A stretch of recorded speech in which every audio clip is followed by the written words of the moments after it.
Boa noite. Nós vamos fazer um bate-papo com o Orlando Noronha, aproveitando que ele está visitando a região, e aproveitar para perguntar, primeiro agradecer a entrevista e o vídeo que a gente vai fazer, e nós vamos aproveitar para falar de como são feitos. É uma dúvida que sempre aparece, Orlando, nas transmissões do estudo, nas palestras, como que são feitos esses trabalhos de cartas consoladoras? Como é que é feito esse trabalho? Como é que é o processo das cartas?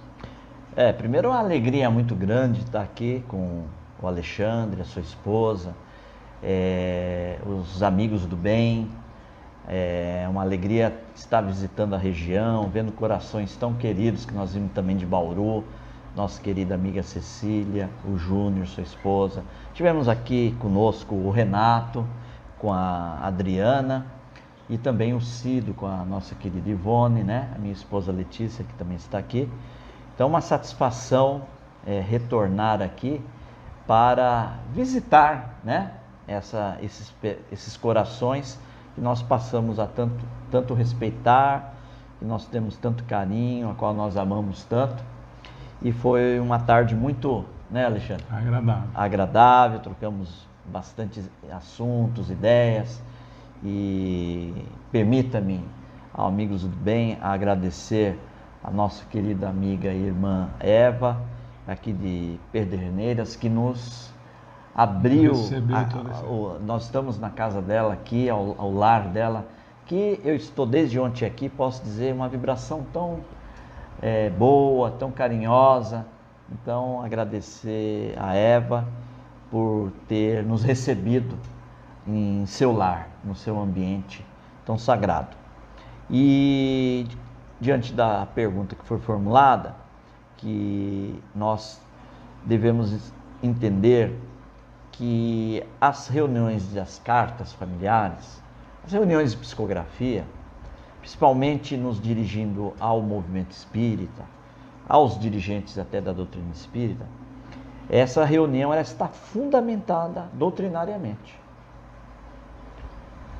Porque me arguíram, de certa forma, em um momento, numa reunião, com muito respeito, me perguntaram assim: onde está fundamentado essa reunião de contato de mensagens familiares na codificação espírita?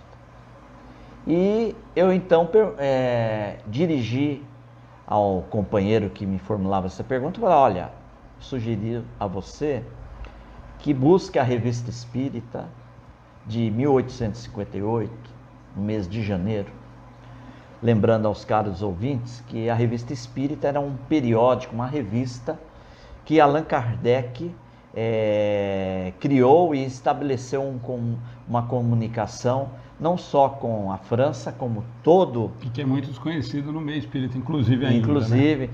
Onde ele esclarecia os temas a respeito da doutrina espírita, que surgiu em 1857, 18 de abril de 1857, com o Livro dos Espíritos. A partir daí ele já trouxe a Revista Espírita e foi se divulgando, e as pessoas então perguntavam, e Kardec então criou esse mecanismo de contatar as pessoas, por isso surgiu a Revista Espírita, né? E na Revista Espírita de 1858, em janeiro, nós temos um título chamado Mãe, Estou Aqui. E lá é sobre comunicações familiares além túmulo, é o título principal. O subtítulo é Mãe, Estou Aqui. E ao verificarmos ali, é uma mãe que havia perdido, entre aspas, uma filha pela desencarnação, devido a uma doença muito pertinaz, ela muito jovem, e ela estava desesperada, como é o processo do luto, quando principalmente nós vemos os nossos entes queridos, e principalmente no grau de parentesco filho e filha, a gente sabe quanto é doloroso. E ela tinha uma amiga que era médium. Só que como eles não tinham experiência para tratar a questão da mediunidade, eles procuraram Allan Kardec. E o Kardec mediou esta reunião. Ele foi o dirigente desta reunião. E nesta reunião, a jovem então pôde entabular com a mãe, através desta médium, sob o controle judicioso, metódico de Kardec, consolando-a e trazendo fatos na mensagem que não era nem de conhecimento de Kardec e nem conhecimento da médium, que era amiga daquela mãe enlutada. Então é fantástico ali entabular, vem o apelido da filha, enfim. Detalhes que comprovando a identidade de que era a filha que estava entabulando aquele contato. Então nós devemos entender, compreender que Kardec, se ele, que é o codificador da doutrina espírita, ele abaliza esta reunião, coloca na Revista Espírita, é porque é justamente possível que essa tarefa se desenvolva dentro de critérios e cuidados de segurança e de transparência, de moralidade, lealdade doutrinária. É possível que ela ocorra. Então ela está muito fundamentada, porque Kardec não só estabeleceu contato com os espíritos superiores, que codificaram a doutrina e que ampararam ele. Nós sabemos, por exemplo, que o espírito de São Luís era o mentor espiritual da Sociedade Parisiense de Estudos Espíritas. E quando você pega a introdução do Livro dos Espíritos, nós vemos vários espíritos superiores que assinaram lá, que compuseram a equipe que auxiliaram Kardec a trazer o Livro dos Espíritos, que é a doutrina dos Espíritos. O Consolador prometido por nosso Mestre Jesus. E ele pôde estabelecer também as mensagens com os espíritos que ele classificaria na categoria de espíritos medianos. Dessa forma, fazendo essas considerações, as tarefas das cartas familiares, desde que na concepção que nós compreendemos da doutrina espírita, que traz segurança, transparência, ela é o desdobramento de uma frase que está no Livro dos Espíritos, no Evangelho segundo o Espiritismo, quando os mensageiros colocam para nós: espíritas, instruí-vos, espíritas, amai-vos. Os dois vértices da doutrina espírita, o esclarecimento e o consolo. Esclarecendo, nós consolamos.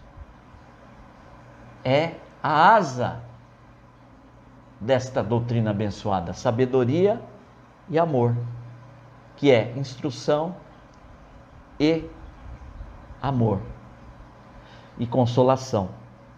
Feito essas considerações, nós não podemos esquecer que no Brasil nós tivemos o maior médium de todos os tempos, que se consagrou em um dos seus itens de trabalho primoroso e missionário, que foi as reuniões das cartas psicografadas, conhecidas no Grupo Espírita da Prece.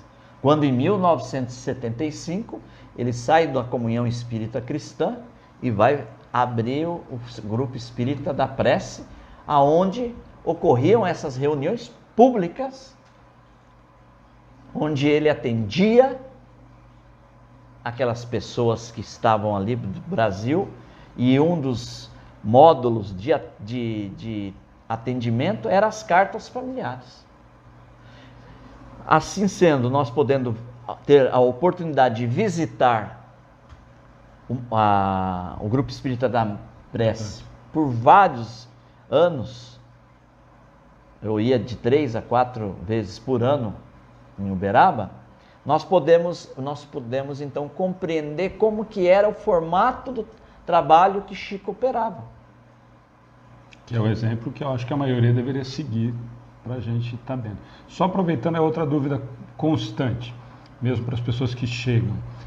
Muitas críticas e muitas dúvidas em relação, mas o médium normalmente faz uma entrevista, e eu vou usar a entrevista, aproveitar o começo da sua fala, do entre aspas, porque eu sempre acho que não é entrevista, né? Nós já conversamos pessoalmente sobre isso, e aí eu gostaria que você explicasse isso, porque é uma dúvida muito comum. Mas o médium recebe as informações antes, ele tem todas as informações à disposição dele. Como é que funciona essa entrevista, Orlando? Bom, essa orientação, essa sua pergunta é muito pertinente.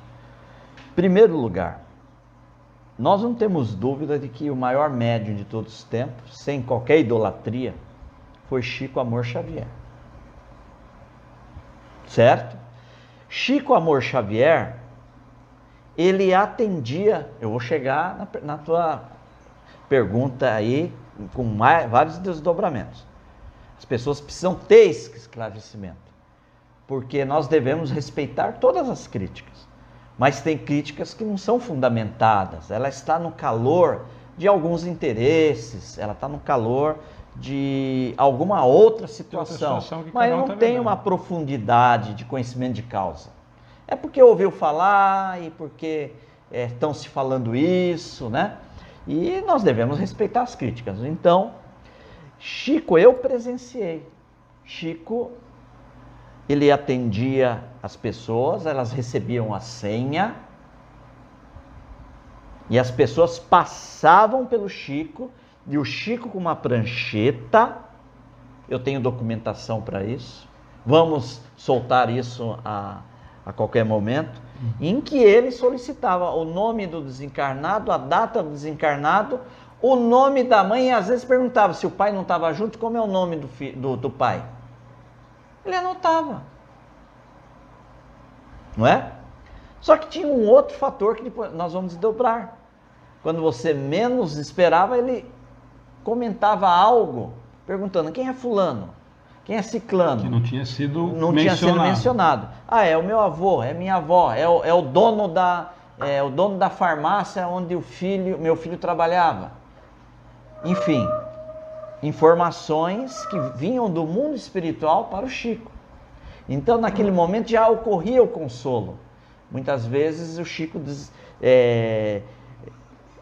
colocava as informações já ali para o ente querido, que já saía dali consolado. Então ele efetuava o atendimento, que não é entrevista. Entrevista é anamnese, não é anamnese. E no caso, eu tive oportunidades, e isso claramente de ver, junto com o nosso amigo seu Francisco, lá de Pais e Filhos, o Chico perguntou, do que seu filho, o que ocorreu? O seu Francisco falou, foi um acidente de moto. Falou mais nada. Então veja, o Chico não ficava perguntando, ficava com várias... recolhendo detalhes ou informações. Não, coisas, né, específicas ali para aquele momento. E depois as reuniões ocorriam e muitas vezes aquela pessoa que já estava ali recebia a informação, nem precisava mais. Ela já recebia a informação ali. E os casos que a espiritualidade compreendia, vinham as cartas. Não é? Então veja, por que do atendimento? Mediunidade é preciso estudar, que está no livro dos médiuns. Mediunidade é sintonia.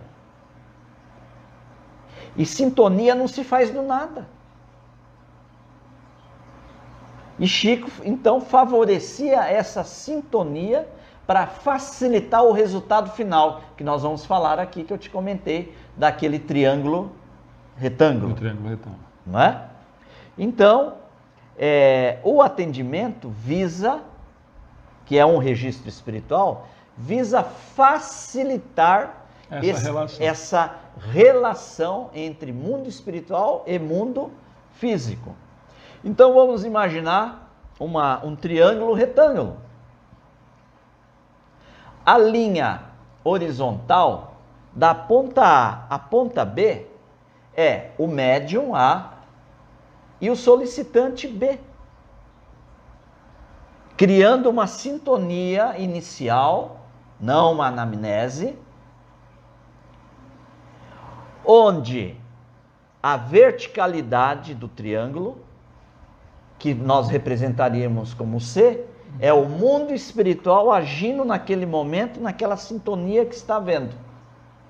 E naquele momento já ocorre o quê? Identificações do mundo espiritual junto ao solicitante através do médium. Então é C, A, B. De início é A, B. Depois, nesta afinidade, cria C, A, B, que é a linha vertical, o mundo espiritual, fazendo a vértice, que é se entrosando com o mundo físico, que é horizontal. Quando, nesse contato, depois na reunião pública e prática, ocorre a mensagem, nós temos a linha seguinte, diagonal, do retângulo, que nós chamaríamos como sendo a mensagem do comunicante, onde nós poderíamos dizer que houve uma interferência de C em A com o médium, através da facilitação que ocorreu entre A e B, médium e coisas, que não é anamnese, é compreender e entender a ambiência, não é? Porque muitas vezes ali entre A e B, já com o plano espiritual, que seria o C da verticalidade do triângulo retângulo, já começa a ocorrer, como eu falei, nomes, apelidos, situações, trejeitos, detalhes que já são passados naquele momento. E a pessoa normalmente confirma. Nós tivemos um caso, me permita, em Santa Catarina, eu lembro até hoje, né? Que entrou uma jovem, a ficha vem o quê? Bom esclarecer. O nome do desencarnado, a data do desencarne e o solicitante e o grau de parentesco. A relação. Naquele momento, através da audição, eu ouvi, quem é Catarina? A pessoa falou assim, não, nós está agindo A, B e C. Você já está no processo. Tá, mas ainda não ocorreu mensagem. Tá vendo o quê? O plano espiritual se aproximou do médium. Que é a sintonia que você falou no começo. Que, ou queira ou não queira, o familiar facilitou essa sintonia. Porque mediunidade e sintonia é a base da comunicação. Não se faz mediunidade e contato nada do nada. É muito difícil essa operação, porque dificulta o plano espiritual. Correto? Feito isso, ela falou assim, não sei quem é.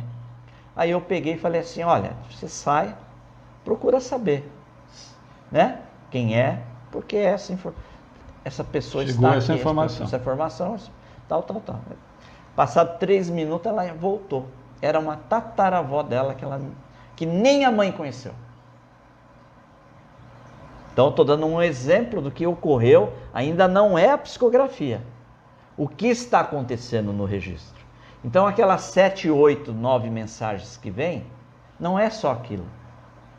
Já ocorreram, sem ser escrita, muito mais outras mensagens. Mas acontece casos que a pessoa entra e não se percebe.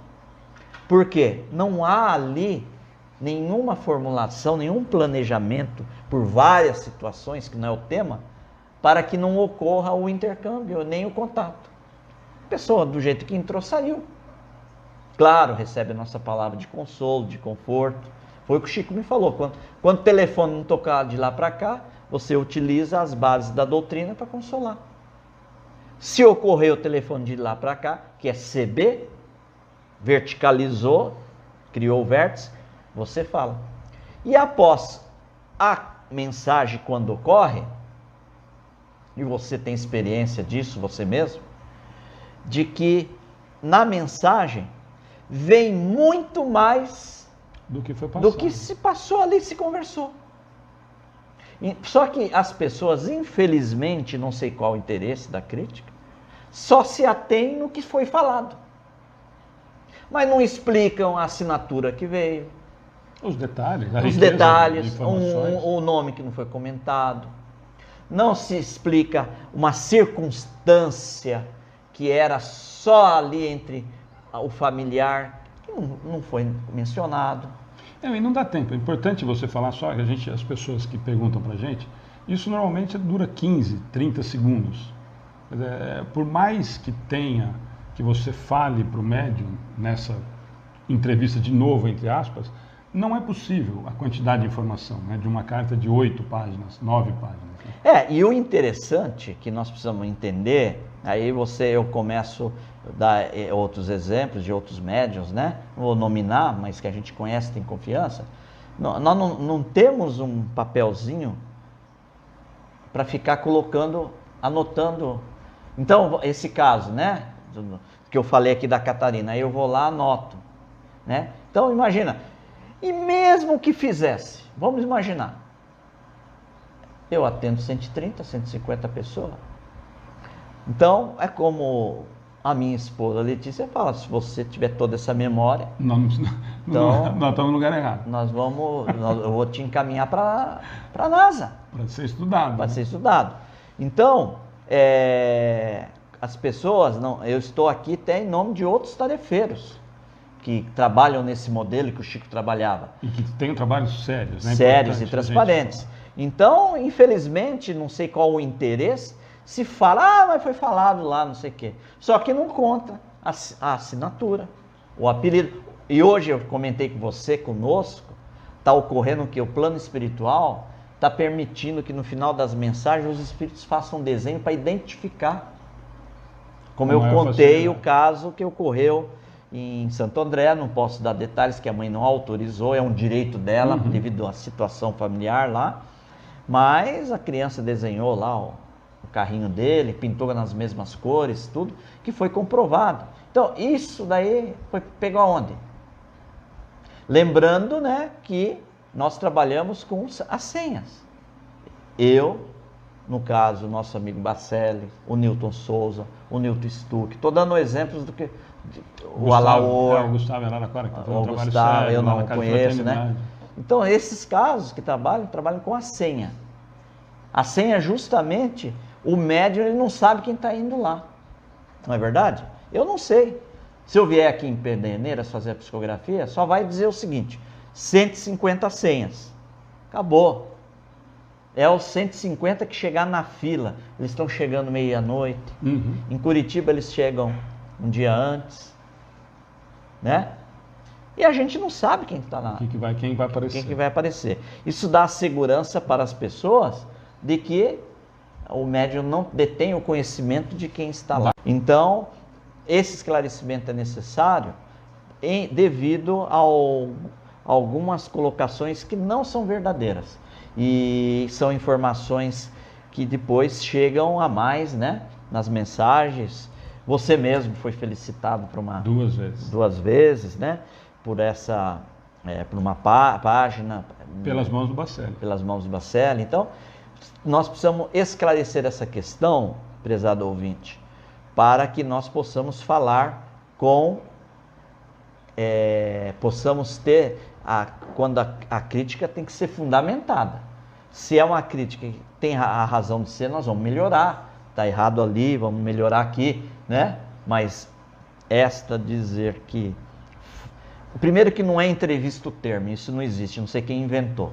O termo correto é atendimento ou registro espiritual, né? E então está esclarecida essa questão aí. Eu acho que na nossa visão, no que ocorre dentro da nossa experiência. Gente, eu espero que a gente tenha conseguido atender as várias dúvidas. A gente aproveitou que o Orlando estava aqui, porque é uma questão constantemente nos estudos e nas transmissões aparece. Tomara que a gente tenha conseguido atender. Mais uma vez, obrigado. Eu que agradeço pela oportunidade de esclarecermos.